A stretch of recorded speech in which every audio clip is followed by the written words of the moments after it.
दोस्तों आज के वीडियो में हम बात करेंगे रेलवे एनटीपीसी पर। आज डिटेल में बात होगा कि इसका पोस्ट कौन कौन सा होता है, आपको पोस्ट चुनते समय क्या बातें ध्यान में रखनी है, इसका मेडिकल कैसा होता है। क्योंकि सबसे ज़रूरी ये जानना कि आप जिस फॉर्म को भरने जा रहे हैं उसका मेडिकल क्राइटेरिया आप फुलफ़िल करते हैं या नहीं तो पता चला आप बाद में सिलेक्शन होने के बाद गए और रेलवे के मेडिकल में ही आप फेल हो गए तो आपको बहुत ही बुरा लगने वाला है। तो इससे अच्छा है कि सारी चीज़ें अभी से आप जान लो कि कौन कौन से मेडिकल में क्या क्या चेक किया जाता है, क्या क्या चीज़ें वहाँ पे ज़रूरी हो जाती है। सारी चीज़ें इसमें आपको जानना बेहद ज़रूरी है। तो सबसे पहले हम बात कर लेते हैं कि इसके जो वैकेंसी है ये कब आने वाली है। तो आपको पता है कि इसकी वैकेंसी हमें एम्प्लॉयमेंट न्यूज़ में आ गया है, जो कि टोटल वैकेंसी 8050 रहने वाली है। तो सबसे पहले एनटीपीसी के बारे में समझ लेते हैं कि ये होता क्या है। तो भारतीय रेलवे जितने भी नॉन टेक्निकल स्टाफ है जिसके लिए किसी टेक्निकल क्वालिफिकेशन आईटीआई डिप्लोमा की ज़रूरत नहीं होती है और ये लोग भी रेलवे में सिर्फ नॉन टेक्निकल काम ही करते हैं, तो उनकी भर्ती करने के लिए अलग अलग एग्ज़ाम नहीं लेती है कि पता चला कि स्टेशन मास्टर का अलग ले लिया, टीटी का अलग ले लिया, गार्ड का अलग ले लिया। तो अलग अलग एग्ज़ाम नहीं लेती है बल्कि एक ही नोटिफिकेशन निकालती है और उसमें ये सारे पोस्ट रहते हैं और एक ही एग्ज़ाम करके और उनके जितने जैसे जैसे आपका नंबर रहेगा और जैसे जैसे पोस्ट प्रेफरेंस रहेगा उसी बेस पर इनको पोस्ट अलॉट कर दिया जाता है। तो इसी को बोलते हैं रेलवे एनटीपीसी या फिर नॉन टेक्निकल पॉपुलर कैटेगरीज। तो इस जो वैकेंसी इसमें निकली है तो इसमें ये हम जान लेते हैं कि कौन कौन से पोस्ट है, उसका मेडिकल क्राइटेरिया क्या है, कितने आपके जो है सैलरी मिलने वाली है, इनके काम क्या होते हैं, ये सब सारी चीज़ें बताऊंगा मैं आज डिटेल में। आप बने रहना मेरे साथ में। तो इसमें देखना कि इसमें एक दो टाइप के पोस्ट निकल रही है। एक होता है ग्रेजुएशन लेवल का और एक होता है अंडर ग्रेजुएट, जिसको हम 12th पास बोलते हैं। तो सबसे पहले हम ग्रेजुएट लेवल वाले की बात कर लेते हैं। तो इसका जो टोटल वैकेंसी है ये 5000 वैकेंसी रहने वाली है। फॉर्म कब से भरे जाएंगे? ये 21 अक्टूबर 2025 से सिर्फ और सिर्फ भारतीय रेलवे की ऑफिशियल वेबसाइट से ही भरे जाएंगे। ऑफलाइन फॉर्म नहीं भरे जाते हैं। लास्ट डेट इसका 1 महीने के बाद होगा, यानी 20 नवंबर 2025 को इसका लास्ट डेट होगा। अब बात कर लेते हैं कौन कौन लोग इसको अप्लाई कर पाएंगे, मतलब एलिजिबिलिटी क्राइटेरिया क्या होगी। तो आपकी एज की बात करूं तो 18 वर्ष से 33 वर्ष के बीच में होनी चाहिए आपकी एज। अगर आप SC/ST में आते हैं तो 5 वर्ष, OBC में आते हैं तो 3 वर्ष की ओवर एज में छूट मिल जाएगी। मिनिमम एज यानी लोअर एज में कोई भी छुटकारा नहीं होता है, आप 18 साल होने ही चाहिए। इसके अलावा हम क्वालिफ़िकेशन की बात करें तो आप ग्रेजुएट किसी भी सब्जेक्ट में होने चाहिए, चाहे आप BA, BSc, BCom, BTech होने चाहिए, BCA, कुछ भी आप बैचलर डिग्री आपके पास होने चाहिए। अपीयरिंग वाले एलिजिबल नहीं है, यानी आपका रिजल्ट आ जाना चाहिए इस लास्ट डेट से पहले, यानी 20 नवंबर 2025 से पहले आपका रिजल्ट आ जाना चाहिए। मार्कशीट नहीं आई भी रहेगी तो भी चल जाएगा, बट आपके जो है रिजल्ट घोषित हो जाने चाहिए इस डेट तक, ताकि आप अपने फॉर्म को भर सके। फॉर्म भरते समय किसी सर्टिफिकेट की ज़रूरत नहीं होती है, इसलिए आपका रिजल्ट आना ज़रूरी है। अब सबसे ज़रूरी है कि आपका ये पोस्ट प्रेफरेंस हमें कैसे देना है, इसके मेडिकल के आधार पे देना है कि पोस्ट के आधार पे देना है। तो ये चीज़ें समझ लेते हैं कि इसका एनटीपीसी का मेडिकल क्या होता है। तब उसमें आप अब फॉर्म भरेंगे तो आपको बहुत ही चीज़ें सारी चीज़ें समझ में आ जाएगा। तो सबसे पहले इसमें देखो कि ग्रेजुएट लेवल में कौन कौन सी पोस्ट आती है। तो ग्रेजुएट लेवल में जो इस समय पोस्ट भर्ती होने वाला है, इसमें ये होने वाला है स्टेशन मास्टर, जो कि आपने देखा होगा किसी रेलवे स्टेशन का इंचार्ज होता है।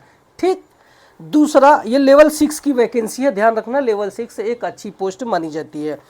दूसरा गुड्स ट्रेन मैनेजर, आपने ट्रेन देखा होगा जिसमें पीछे हमारे जो है गार्ड लोग रहते हैं जिनको हम ट्रेन मैनेजर बोलते हैं। तो आपको चूंकि मालगाड़ी का गार्ड बनाया जाएगा इसलिए इसका नाम है गुड्स ट्रेन मैनेजर। लेवल 5 की वैकेंसी होती है, ठीक है। तीसरा पोस्ट है ट्रैफिक असिस्टेंट। आपने सेक्शन कंट्रोलर का नाम सुना है, तो आप देख सकते हैं कि ट्रैफिक असिस्टेंट जो है उसका जूनियर है। तो ये भी वैकेंसी अब की बार में इसमें इंक्लूड किया गया है। तो आने वाले दिनों में आप इससे सेक्शन कंट्रोलर भी बन सकते हैं। ट्रैफिक अप्रेंटिस के नाम से ये वैकेंसी आती थी, ठीक है। ये लेवल 4 की पोस्ट है। अब दूसरा जो 3 पोस्ट हो गया, तो ये जो तीनों पोस्ट है इसका मेडिकल स्टैंडर्ड ध्यान रखना A2 होता है। अब पहले मेडिकल समझ लो। रेलवे में जितने भी ग्रुप सी कर्मचारी है, ग्रुप बी कर्मचारी की बात नहीं कर रहा हूँ, ग्रुप सी या फिर ग्रुप डी कर्मचारी है, उनके मेडिकल स्टैंडर्ड तय किए गए हैं। A1 A2 B1 B2 C1 C2। A1 सबसे हार्ड मेडिकल होता है, वहीं C2 सबसे लो मेडिकल होता है। जो A1 मेडिकल होता है रेलवे में ALP यानी जो लोग ड्राइवर बनना चाहते हैं, ट्रेन चलाना चाहते हैं, उनके लिए होता है, बहुत हार्ड मेडिकल होता है। उसके बाद ये हमारा A2 मेडिकल होता है। तो इसको अच्छे से समझ लो, फॉर्म भरते समय गलतियां मत करना। A2 मेडिकल में जो आपकी आँखें हैं 6/9 होती है और इसमें चश्मा भी अलाउ नहीं है। बिना चश्मे के आपकी जो आँखें हैं 6/9 होना चाहिए। इसके अलावा आपको बीपी, शुगर या फिर आपको हार्ट की समस्या, ट्यूबरकुलोसिस या फिर रीढ़ की हड्डी यानी स्पाइनल या फिर किडनी का कोई प्रॉब्लम या फिर आप विकलांग हैं तो भी इसमें अप्लाई नहीं कर पाएंगे, ध्यान रखना। तो ये चीज़ें आपको अगर है, अगर आपकी आँखें, आप अगर चश्मा लगाते हैं तो इनको अपने पोस्ट चुनते समय पहले स्थान पर रखना ही नहीं है, वरना आप सिलेक्शन भी हो जाएगा तो रेलवे के मेडिकल में अगर आप फेल हो गए तो दूसरा पोस्ट आपको नहीं मिलने वाला है।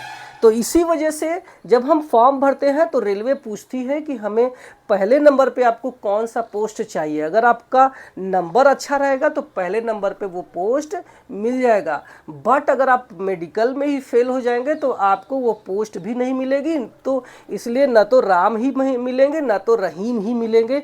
तो इससे अच्छा है कि आप जिस मेडिकल स्टैंडर्ड को फुलफिल करते हो उस पोस्ट को आप पहले नंबर पे रखना है।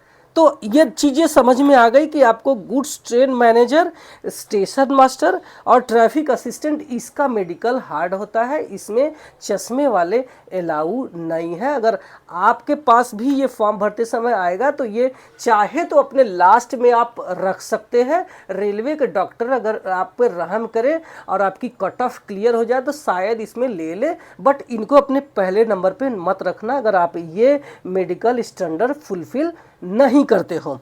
अगला पोस्ट है जो हमारा सबसे डिमांडिंग पोस्ट है, बहुत सारे लोगों के लिस्ट में पहले नंबर पे होता है। और आपको बता दूं कि ये एक इसमें चश्मा वाले भी अलाउ है। तो इसका पोस्ट का नाम है चीफ कॉमर्शियल कम टिकट सुपरवाइज़र। आप डायरेक्ट जो है सीनियर टीटीई बनेंगे। बहुत सारे लोगों का सपना है कि हमें रेलवे में टीटीई बनना है, तो इस पोस्ट, ये लेवल 6 की पोस्ट मानी जाती है और आप डायरेक्ट सीनियर टीटीई बनते हैं। तो ये बहुत अच्छा पोस्ट है। इसमें आप चश्मा लगाते हैं तो भी चल जाएगा, आपकी आंखों में कलर ब्लाइंड है तो भी चल जाएगा, आप के आंखों में अगर कोई ऑपरेशन करके रखा है तो भी चल जाएगा। बाकी ऊपर के जो station master, goods train manager है, इनका जो एग्ज़ाम मतलब मेडिकल है उसमें ऑपरेशन वगैरह अलाउ नहीं है, इसमें अलाउ है। तो आपको ये पहले नंबर पे अपने चीफ कॉमर्शियल कम टिकट क्लर्क रखना है, सुपरवाइज़र रखना है।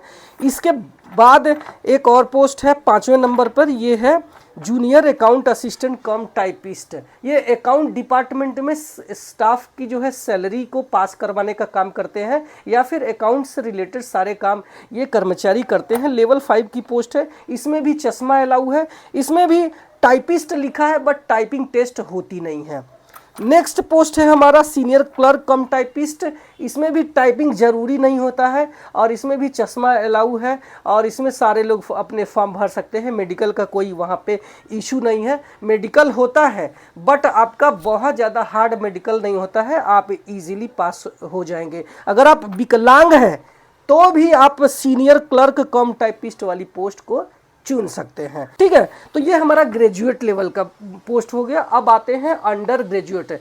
अंडर ग्रेजुएट लेवल की 2 नोटिफिकेशन निकली हुई है। एक ग्रेजुएट लेवल की जिसका CEN 6/, आपका 2025 है। आपका अंडर ग्रेजुएट लेवल का जो CEN है यानी एम्प्लॉयमेंट नोटिस नंबर है वो 7/2025 है। तो अंडर ग्रेजुएट में जो पोस्ट है ये टोटल 3050 है। हालांकि इस बार भी वैकेंसी बहुत कम निकली, लास्ट टाइम में भी 3500 निकली थी। काफ़ी कम वैकेंसी है, आपको बहुत हार्ड वर्क करने की ज़रूरत है। इसको फॉर्म भरने की जो क्राइटेरिया है 18 वर्ष से 30 वर्ष के बीच में आपकी एज रहनी चाहिए और SC/ST को 5 साल और OBC को 3 साल की ओवर एज में छूट मिल जाएगी। क्वालिफिकेशन को बहुत ही बारीकी से समझने की ज़रूरत है। एक बार अच्छे से अगर आप क्वालिफिकेशन समझ जाएंगे तो आपको कोई भी डाउटफुल नहीं रहेगा। क्वालिफिकेशन अंडर ग्रेजुएट वाला जो है वो 12th पास होने चाहिए किसी भी सब्जेक्ट में। शर्त सिर्फ इतना है कि आपका 12th में 50% पासिंग मार्क होना बेहद ज़रूरी है, तभी आप इसका फॉर्म भर सकते हैं। बहुत सारे लोगों के मन में सवाल होता है कि सर मेरा 12th में 50% नहीं है तो क्या फॉर्म नहीं भर सकते हैं? तो ये भी डाउट मैं क्लियर कर देता हूँ। अगर आप UR या फिर EWS में हैं तो आप फॉर्म नहीं भर सकते हैं। अगर आप SC/ST में आते हैं या फिर आप विकलांग हैं, एक सर्विसमैन है, तो आप अपने फॉर्म को भर सकते हैं। अगर आप 50% पासिंग मार्क आपके 12th में नहीं है तो भी आप इसका फॉर्म भर सकते हैं। एक सबसे इम्पॉर्टेंट चीज़ बता रहा हूँ कि अगर आपने ग्रेजुएट कर लिया है, अगर आप ग्रेजुएशन हो और 12th में आपके 50% पासिंग मार्क नहीं है तो आप चाहे किसी भी कैटेगरी में हो, आप 12th लेवल वाला भी फॉर्म भर सकते हो। तो ये बहुत लोगों के मन में डाउट रहता है कि वो भर ही नहीं पाते। उनको लगता है 12th में तो यार इतने पासिंग मार्क हमारा 50% है ही नहीं है, फिर वो फॉर्म ही नहीं भरे, जबकि ग्रेजुएशन थे। तो अगर आप ग्रेजुएट हो तो आप दोनों फॉर्म भर सकते हो, चाहे 12th में भले ही 50% पासिंग मार्क नहीं है। अब बात करते हैं पोस्ट की। जो पोस्ट है इसमें 4 पोस्ट रहने वाला है। कॉमर्शियल कम टिकट क्लर्क, दूसरा है अकाउंट क्लर्क कम टाइपिस्ट, तीसरा है जूनियर क्लर्क कम टाइपिस्ट, चौथा है ट्रेन क्लर्क। अब इनके पोस्ट वाइज काम और इनका जो है मेडिकल वाइज बात कर लेते हैं कि आपका मेडिकल कैसा होगा, ताकि आप मेडिकल जैसा आप मेडिकल में फिट हो तभी आप इसमें भरना। ठीक है, तो पहले पोस्ट की बात करें, कॉमर्शियल कम टिकट जो क्लर्क है ये भी जूनियर TTE है। और चूंकि इनमें कॉमर्शियल कम टिकट क्लर्क लिखा है तो कभी कभी इनको ये अपना टिकट चेक करने के लिए भी लगाते हैं, तो कभी इनको टिकट विंडो पर भी लगा देते हैं जहाँ पे टिकट कर्मचारियों टिकट दिए जाते हैं पैसेंजर को, ना। तो इसलिए ये लोगों की पहली पसंद ये भी पोस्ट बनी हुई है। लेवल 3 की जो है वैकेंसी रहने वाली है। अकाउंट क्लर्क कम टाइपिस्ट की बात करूं तो ये भी अकाउंट डिपार्टमेंट में है। ग्रेजुएशन लेवल वाले में मैंने बता दिया था कि जो पोस्ट है अकाउंट डिपार्टमेंट का, उसी का जूनियर ये भाई है। तो ये भी लेवल 2 की भर्ती होने वाली है, अकाउंट डिपार्टमेंट में काम करने वाले हैं। इसमें भले ही टाइपिंग लिखा है लेकिन टाइपिस्ट वाली टाइपिंग वाला कोई भी एग्ज़ाम होता नहीं है। इसके अलावा जूनियर क्लर्क कम टाइपिस्ट है, तो ये भी एक क्लर्क काम करते हैं जो कि कर्मचारियों के पे सीट बनाने का काम करते हैं। यानी हमारे रेलवे के जितने भी कर्मचारी हैं उनके अगर सैलरी निकालना है तो यही लोग काम इसका करते हैं। नेक्स्ट जो ट्रेन क्लर्क है, इसको भी बहुत सारे लोगों के मन में डाउट रहता है कि क्या करना है। तो आपको सिर्फ और सिर्फ एक क्लर्क के रूप में बनाया जाएगा, जो कि आपने देखा होगा कि मालगाड़ियों के यार्ड में मालगाड़ियों का जहाँ पे लोडिंग अनलोडिंग होता है वहाँ पे। आप बात कर लेते हैं लास्ट में कि आपको जो सैलरी है वो कैसे और कितनी मिलने वाली है। तो मैंने बता दिया कि ग्रेजुएट लेवल में अगर आप जाते हैं तो चूँकि ये जो स्टेशन मास्टर और गुड्स ट्रेन मैनेजर और ट्रैफिक असिस्टेंट, इनकी जो सैलरी है, और या फिर चीफ कॉमर्शियल कम टिकट सुपरवाइज़र, ये सारे लोगों की जो सैलरी है लगभग 50,000 के आसपास स्टार्टिंग सैलरी मिलता है। वहीं अगर आप गुड्स ट्रेन मैनेजर बनते हैं तो जितना किलोमीटर ये लोग गाड़ी चलाते हैं लोको पायलट के तरह, उनका एक अलग से किलोमीटर माइलेज मिलता है। तो इसी वजह से गुड्स ट्रेन मैनेजर का जो है जो लाइफ अरे सैलरी है वो ज़्यादा हो जाता है, लेकिन लाइफ आपका बहुत अच्छा उसमें नहीं माना जाता है, क्योंकि उसकी जो ड्यूटी का नेचर है लोको पायलट की तरह बहुत ही हार्ड होता है। सल्यूट करता हूँ मैं ट्रेन मैनेजर को या फिर अपने लोको पायलट को, और इसी वजह से उनको 30% एक्स्ट्रा वेतन दिया जाता है। तो ये हमारा सैलरी पर बात हो गई। ये हो गई हमारी जो है कैसे आपको किस पोस्ट प्राथमिकता भी आपको समझ में आ गया होगा। तो उम्मीद है कि आपने समझ लिया होगा। जैसे ही ये फॉर्म भरा जाएगा, ये जो जूनियर वाला जो डेट है, ये डेट मैंने आपको शायद बताया नहीं, 28 अक्टूबर से फॉर्म भरा जाएगा। लास्ट डेट आपका 27 नवंबर तक ये आप इसके फॉर्म भर सकते हैं। उम्मीद है कि आपको सारी चीज़ें समझ में आ गई होगी, और ये वीडियो आपको हेल्पफुल लगा है तो लाइक करना और अपने दोस्तों में शेयर कर देना ताकि उनको भी फ़ायदा हो जाए। सिर्फ अपने तक रखोगे तो ये सेल्फिश कहलाओगे, सारे लोगों तक ये वीडियो पहुंचा देना। मेरे चैनल पे पहली बार आए हैं तो सब्सक्राइब कर लेना, क्योंकि मैं यहाँ सिर्फ आपके फ़ायदे की बात करता हूँ। Thank you so much.